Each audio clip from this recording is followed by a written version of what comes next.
10 মাস পর টি-20 দলে ফিরলেন সাকিব আল হাসান। জিম্বাবুয়ের বিপক্ষে শেষ 2 ম্যাচে ফেরার তালিকায় আছেন মুস্তাফিজুর রহমান এবং সৌম্য সরকার। বাদ পড়েছেন পারভেজ হোসেন ইমন এবং আফিফ হোসেন। বিশ্রাম দেওয়া হয়েছে শরীফুল ইসলামকে। বিশ্বকাপের আগে ঘরের মাঠে শেষ 2 ম্যাচে নজর রাখছে নির্বাচকরা। সিরিজ জয়ের শহর চট্টগ্রাম ছেড়ে ঢাকায় না ফিরতেই দল ঘোষণা বিসিবির।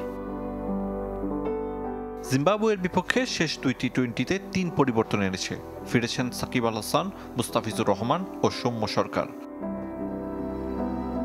টি-20 বিশ্বকাপের আগে ঘরের মাঠে আর 2 ম্যাচ খেলবে বাংলাদেশ। সাইড বেঞ্চে বসে থাকা ক্রিকেটারদের দেখে নেয়ার সুযোগ হেড কোচ চন্দিকা হাথুরুসিংহের। যদিও প্রতিপক্ষকে হোয়াইট ওয়াশের লক্ষ্য নিয়ে শেরি বাংলায় নামবে টিম টাইগার। 10 মাস পর টি-20 দলে সাকিব, তার ফেরা নিয়ে বাড়তি আলোচনার কিছু নেই। নিজের ইচ্ছাতেই সিরিজের শেষ 2 ম্যাচ বেছে নিয়েছেন এই অলরাউন্ডার। খুব স্বাভাবিকভাবে সাকিব তো ছুটিতে ছিল, তো ছুটি থেকে আসার পর প্রিমিয়ার লিগ খেলেছে এবং আমাদের চিন্তাতেই ছিল যে ও অন্তত ওয়ার্ল্ড কাপ খেলতে যাওয়ার আগে কিছু ইন্টারন্যাশনাল ম্যাচ খেলবে। তো লাস্ট 2টা টি-20-র জন্য ওকে আমরা আগে থেকেই চিন্তা করে রেখেছিলাম। চট্টগ্রামে পুনর্বাসনে থাকা সৌম্য সরকার ইনজুরি কাটিয়ে ফিরেছেন স্কোয়াডে।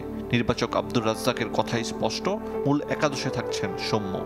সৌম্য সরকার যেহেতু ইনজুরির মধ্যে ছিল, ও খেলার জন্য এখন ফিট হয়েছে। তো আমরা আসলে ডেফিনেটলি চাই যে ওকে একটু ম্যাচ সিচুয়েশনে দেখতে, যে ও কি অবস্থাতে আছে।